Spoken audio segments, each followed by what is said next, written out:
Good morning students, मैं पूनम राय। आज इस वीडियो में हम लोग वर्ण के स्वरूप और उसकी रचना आदि के बारे में जानेंगे। वर्ण, इससे बहुत सारे प्रश्न कॉम्पिटिटिव परीक्षाओं में पूछे जाते हैं, तो अगर हम इसको अच्छी तरह से समझ लेते हैं तो हमें वहाँ दिक्कत नहीं होती है। हर चीज़ सिर्फ रटने से तो होती नहीं। तो आज हम लोग इस वर्ण के बारे में पढ़ते हैं। वर्ण क्या है? वर्ण वह छोटी इकाई है भाषा की जिसके और टुकड़े ना हो सकें। वर्ण को ध्वनि भी कहते हैं। जो हमारे मुंह से आवाज निकलती है, जो ध्वनि निकलती है, उसी को हम वर्ण कहते हैं। वर्ण की जो मुख्य विशेषताएं होती हैं वो ये होती हैं कि भाषा की एक तो ये सबसे छोटी इकाई है, दूसरा इसके टुकड़े नहीं हो सकते, और तीसरा वर्णों के मेल से शब्द बनते हैं। वर्ण भाषा की सबसे छोटी इकाई है। ये सबसे महत्वपूर्ण चीज है, क्योंकि स्वर और व्यंजन दोनों के मेल से हमारी बनती है वर्णमाला।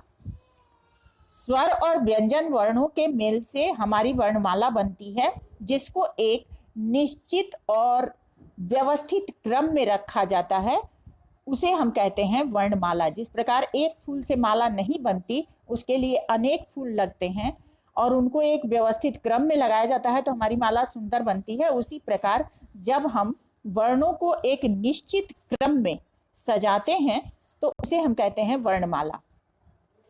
वर्णमाला में जो स्वर और व्यंजन दो भाग होते हैं, इनमें पहले हम स्वरों के बारे में जानते हैं। स्वर क्या है? स्वर का उच्चारण स्वतंत्र रूप से होता है। स्वर के उच्चारण में किसी अन्य वर्ण की आवश्यकता नहीं होती। इसके उच्चारण में किसी प्रकार की रुकावट नहीं आती। स्वर वर्ण जो हैं वो तीन भागों में बंटे होते हैं: ह्रस्व स्वर, दीर्घ स्वर और प्लुत स्वर। ह्रस्व स्वर, ह्रस्व का अर्थ ही है बहुत छोटा।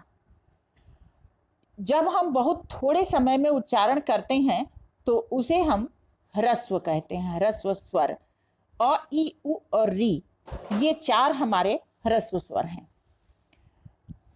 आ, ई, उ, ए, ओ, औ, ये हमारे दीर्घ स्वर हैं। दीर्घ स्वर क्यों है? कि ह्रस्व स्वर में जितना समय लगता है उसका दुगना समय दीर्घ स्वरों के उच्चारण में लगता है। ये 7 होते हैं। प्लुत स्वर, प्लुत स्वर क्या है? प्लुत स्वर के उच्चारण में 3 गुना समय लगता है और इसका ज्यादातर प्रयोग संस्कृत में ही होता है। जैसे इसका उच्चारण हम करेंगे तो करेंगे ओम, लंबा समय लगता है। यहां ये जो वर्णमाला जब हम लिखते हैं अ, आ, ई, उ, री, ए, ओ, इसके साथ हम लिखते हैं अंग और आहा। जब हमारा पूरा वर्णमाला होता है उसके साथ हम लिखते हैं स्वरों में अंग और आहा। ये 2 वर्ण भी होते हैं। इनको हम क्या कहते हैं? इनको हम कहते हैं अयोगवाह। अयोगवाह क्यों कहते हैं हम इन्हें? क्योंकि ये ना तो स्वर होते हैं और ना ही व्यंजन होते हैं, इसलिए इनको अयोगवाह कहा जाता है। अब इनको अयोगवाह क्यों कहा जाता है? ये क्यों स्वर और व्यंजन नहीं होते हैं? क्योंकि जब हम मात्रा लगाते हैं तो अंग की भी मात्रा लगते हैं। जैसे अ तो सभी व्यंजनों के साथ मिला होता है, बाकी सभी स्वरों की मात्राएं होती हैं, और ठीक इसी प्रकार अंग और अह की भी मात्राएं होती हैं। इसलिए ये स्वरों की श्रेणी में आते हैं। स्वर नहीं है, लेकिन स्वरों की श्रेणी में है, उनके साथ लिखे जाते हैं, लेकिन इनका उच्चारण परतंत्र होता है। स्वरों का उच्चारण स्वतंत्र होता है, जैसे हम बोलते हैं अ आ, लेकिन इनके उच्चारण में किसी, लेकिन जब हम बोलते हैं अंग अह, इनमें दो वर्णों का उच्चारण हो रहा है, तो इसलिए उच्चारण व्यंजन की तरह होता है और मात्राएं स्वरों की तरह लगती हैं, इसलिए इनको न तो स्वर माना गया है और न ही व्यंजन। ये अयोगवाह हैं। हमारे स्वरों की संख्या 11 है। अब आते हैं व्यंजन वर्ण। व्यंजन के उच्चारण में मुख से निकलने वाली वायु के मार्ग में रुकावट आती है। जैसा कि हमने बताया, स्वरों के उच्चारण में रुकावट नहीं आती, लेकिन व्यंजन वर्णों के उच्चारण में रुकावट आती है। और इसके साथ ही किसी भी व्यंजन वर्ण के उच्चारण में स्वरों की सहायता लेनी पड़ती है। स्वर स्वतंत्र होते हैं जबकि व्यंजन परतंत्र होते हैं। और प्रत्येक व्यंजन वर्ण को स्वर रहित करने के लिए उनके नीचे हलंत लगाना पड़ता है। अगर हम हलंत नहीं लगाएंगे तो वो हमारा स्वर युक्त शब्द हो जाएगा। अब जैसा कि अभी हमने ऊपर बताया कि अक्षर और वर्ण में क्या अंतर है, तो वर्णमाला के जब सभी व्यंजन वर्ण इस प्रकार से लिखे जाते हैं तो तब वो हमारा वर्ण रहेगा, अन्यथा अगर ये हम हलंत हटा देते हैं तो वो अक्षर हो जाता है। जबकि स्वरों को स्वतंत्र होने के कारण वो वर्ण भी होते हैं और अक्षर भी होते हैं, क्योंकि उसके और टुकड़े नहीं हो सकते, और यही वर्ण की सबसे बड़ी परिभाषा भी है। तो व्यंजन वर्णों के उच्चारण के लिए हमें स्वर वर्णों की सहायता लेनी पड़ती है, इसलिए व्यंजन वर्ण जो हैं वो यदि अक्षर होते हैं तो वर्ण नहीं होते, और वर्ण होते हैं तो अक्षर नहीं होते। व्यंजन के प्रकार कितने होते हैं? व्यंजन को दो आधारों पर बांटा जा सकता है। पहला तो उच्चारण के आधार पर, जहां से हम उच्चारण करते हैं उस नाम से उसको जानते हैं, और दूसरा प्रयत्न के आधार पर। इसको हम बाद में समझते हैं, अभी समझते हैं कि उच्चारण के आधार पर वर्ण किस प्रकार के होते हैं। उच्चारण के आधार पर वर्णों का जो वर्गीकरण होता है वो है क वर्ग, च वर्ग, ट वर्ग, त वर्ग और प वर्ग। ये 5 वर्गों के जो वर्ण होते हैं इनको हम कहते हैं स्पर्श वर्ण। स्पर्श वर्ण क्यों कहते हैं? क्योंकि इन वर्णों के उच्चारण में कहीं ना कहीं मुख के भाग को हमारे जिह्वा छूती है, इसलिए इनको हम स्पर्श वर्ण कहते हैं। इनकी संख्या 25 होती है। इसके बाद अंतःस्थ वर्ण होते हैं। अंतःस्थ वर्ण क्या हैं? जिनका उच्चारण कंठ से होता है वो होते हैं, अंदर से निकलता है, जैसे य, र, ल, व। ये 4 वर्ण जो हैं वो अंतःस्थ वर्ण होते हैं। ऊष्म वर्ण, ऊष्म का अर्थ होता है गर्म। इन वर्णों के उच्चारण में हमारे मुंह से ढेर सारी वायु एक साथ निकलती है जो गर्म होती है, और इसीलिए इनको ऊष्म वर्ण कहते हैं। ये होते हैं श, तालव्य स, दंत्य स, मूर्धन्य स और ह। ये ऊष्म वर्ण है। इसके अतिरिक्त उच्छिप्त वर्ण, जो ट वर्ग का हमारा 2 वर्ण होता है, ड और ढ, लेकिन जब हम इनके नीचे नुक्ता लगा देते हैं तो ये हमारे हो जाते हैं अड़ और अढ़। इस बिंदी के कारण ये अड़ और अढ़ हो जाते हैं। ये उच्छिप्त वर्ण है। इस प्रकार से 2 उच्छिप्त वर्ण हैं वर्णमाला के। अब हम देखते हैं कि किन वर्णों का उच्चारण कहां से होता है। क वर्ग और ह, ये कंठ्य वर्ण कहे जाते हैं क्योंकि इनका उच्चारण कंठ से होता है। च वर्ग, य और तालव्य श, इनका उच्चारण तालु से होता है। य, श, जीभ हमारी तालु को जाके छूती है, इसलिए ये तालव्य वर्ण है। मूर्ध्य वर्ण, जिनका उच्चारण मूर्धा से होता है, जैसे ट, ठ, इनके उच्चारण में जीभ हमारी मूर्धा को, मूर्धा मतलब जो ऊपर का भाग है, और इसको जीभ हमारी जब मूर्धा को छूती है तो थोड़ी सी घूम जाती है, इसलिए इनको मूर्ध्य वर्ण कहते हैं। और ट वर्ग के अलावा अड़ और अढ़ भी उच्छिप्त वर्ण मूर्ध्य वर्ण है। दंत्य वर्ण, जिनके उच्चारण में हमारी जीभ दांतों को छूती है, वे दंत्य वर्ण हैं। त वर्ग के वर्ण ना को छोड़ के, क्योंकि न दंत्य वर्ण नहीं है, यह नासिक्य है, नासिक्य। त वर्ण और ल और स, दंत्य स, इसको दंत्य स कहते हैं इसीलिए क्योंकि इसके उच्चारण में हमारी जीभ जो है वो दांत को छूती है, और तालव्य स के उच्चारण में हमारी जीभ जाके तालु को छूती है, इसलिए इनको दंत्य स कहते हैं। ओष्ठ्य, प वर्ग के सभी वर्ण, वर्ग प फ ब भ और म, इनके उच्चारण में ओठ से हमारे आवाज निकलती है, तो इसलिए बिना ओठ के इसका उच्चारण हम नहीं कर पाएंगे, तो इसलिए इन्हें ओष्ठ्य वर्ण कहते हैं। कंठोष्ठ्य, जिनका उच्चारण करने में कंठ और होठ दोनों की सहायता लेनी पड़ती है, जैसे ओ, औ, ये बिना कंठ और होठ के लगाए इनका उच्चारण हम नहीं कर सकते। इसी तरह से कंठ तालव्य, जिनका उच्चारण कंठ से और तालु से, ए हमारी जीभ जाके तालु को छू रही है, तो कंठ तालव्य वर्ण हुए। दंत्योष्ठ्य, जिससे दांत और ओठ की सहायता से बोला जा सके, वो नासिक्य वर्ण, जैसा कि अभी हमने बताया कि प्रत्येक वर्ग के पांचवें वर्ण नासिक्य वर्ण के नाम से जाने जाते हैं। नासिक्य वर्णों का प्रयोग कैसे होता है इसको बाद में हम लोग देखेंगे। अभी देखते हैं कि दो अन्य आधारों पर भी व्यंजन का वर्गीकरण किया जाता है।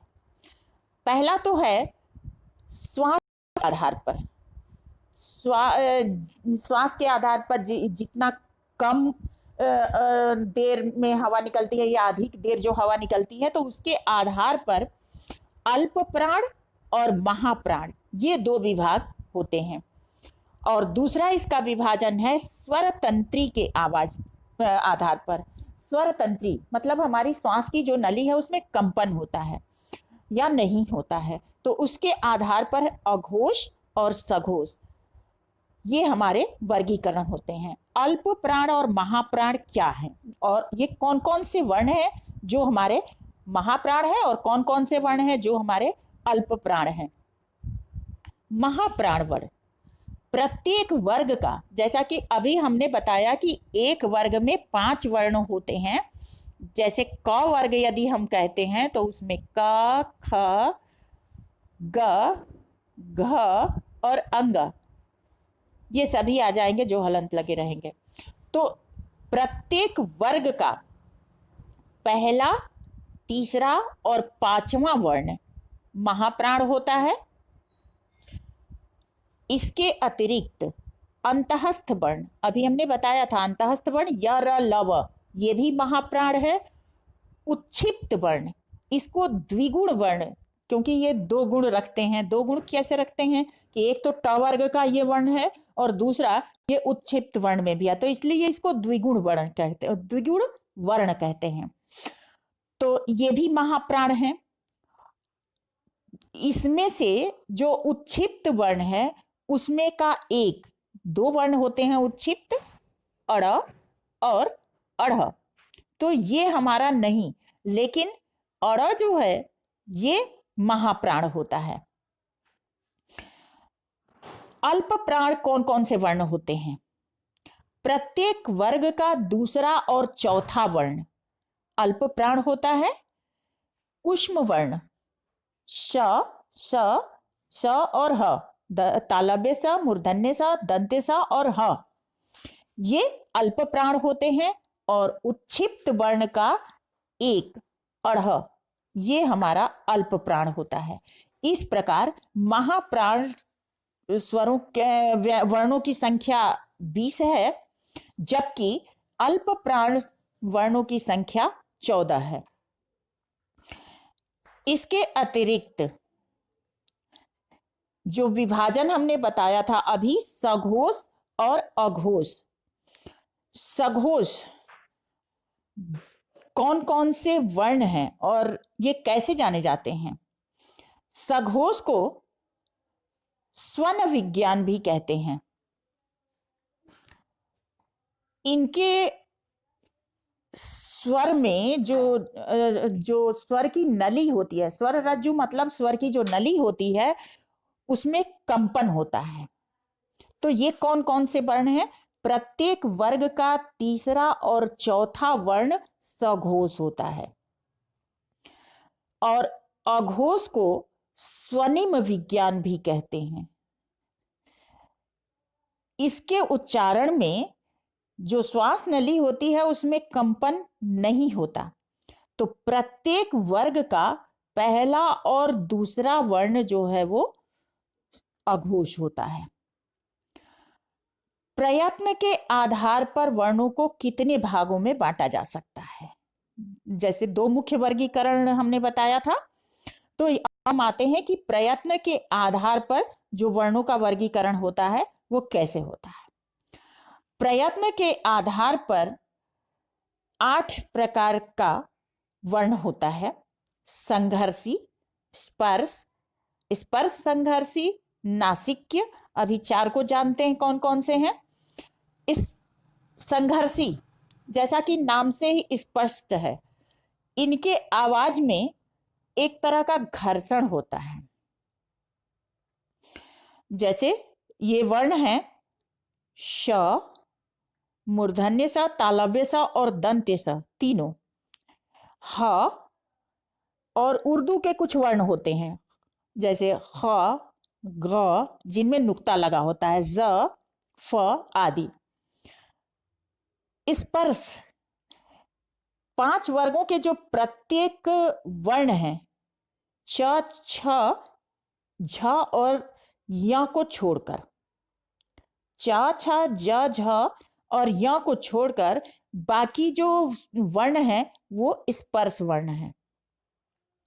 स्पर्श संघर्षी जो च, छ, ज, झ, य, ये हमारे स्पर्श संघर्षी हैं।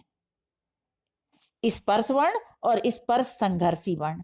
नासिक्य वर्ण, जैसा कि अभी हमने बताया, प्रत्येक वर्ग का 5वां वर्ण जो है वो नासिक्य वर्ण होता है। प्रयत्न के आधार पर जो बाकी 4 होते हैं वो इस प्रकार हैं। अर्धस्वर, य और व। इनको अर्धस्वर क्यों कहते हैं? क्योंकि य, इनके उच्चारण में कहीं रुकावट नहीं आती है, ये अंदर से निकलते हैं। लेकिन ये व्यंजन कैसे होते हैं? य, इसमें 2 वर्ण मिले हैं, इसी प्रकार से व। तो य और व जो हैं इनको अर्धस्वर भी मानते हैं। पार्श्विक, पार्श्विक वर्ण जिनका उच्चारण पीछे से होता है, पीछे से जिनका उच्चारण होता है, ल, ल का उच्चारण पीछे से होता है, ल, तो ये पार्श्विक वर्ण है। प्रकंपित, प्रकंपित वर्ण जिनके उच्चारण में मुंह में एक प्रकार की कंपन होती है, र कंपन होती है, इसलिए इसको प्रकंपित वर्ण कहते हैं। और उत्क्षिप्त वर्ण, जैसा कि अभी हमने ऊपर बताया कि ये ट वर्ग के 2 वर्ण होते हैं, और जैसे बहुत सारे लोग लिखते क्या है, स, ड, क, इसको लिख देते हैं, इसको पढ़ेंगे सडक, जब तक इसके नीचे हम ये बिंदी नहीं लगाएंगे, तो ये उत्क्षिप्त वर्ण कहे जाते हैं। अब हम देखते हैं कि जो हमारे पंचमाक्षर हैं, पंचमाक्षर का प्रयोग हम कैसे करते हैं। पंचमाक्षर इनको क्यों कहते हैं? क्योंकि ये पांचों नाक से उच्चारित किए जाते हैं और ये प्रत्येक वर्ग के अंत में आते हैं, इसलिए इनको पंचमाक्षर भी कहते हैं। अब जैसे हमारा एक शब्द है पंकज, इसका सॉरी नियम होता है कि जो अनुस्वार है जब हम उसको हटाएंगे तो उसी के क्रम के अनुसार होगा जिस वर्ग का वो पंचमाक्षर होगा, उसी वर्ग का पंचमाक्षर आधा करके लगा देंगे जिस वर्ग का वो वर्ण है। जैसे यहां पंकज है तो प तो हम पहले उतार लेंगे, बाकी बचा क और इसी के बीच में हमको लगाना है। तो अगर हम यहां न लगा देते हैं तो ये हमारा वर्ण गलत हो जाएगा, शब्द गलत हो जाएगा। लेकिन इसको हटाने के लिए क वर्ग का है तो क वर्ग का पांचवा वर्ण कौन सा होगा? अंग। और इस तरह से हम लिखेंगे पंकज।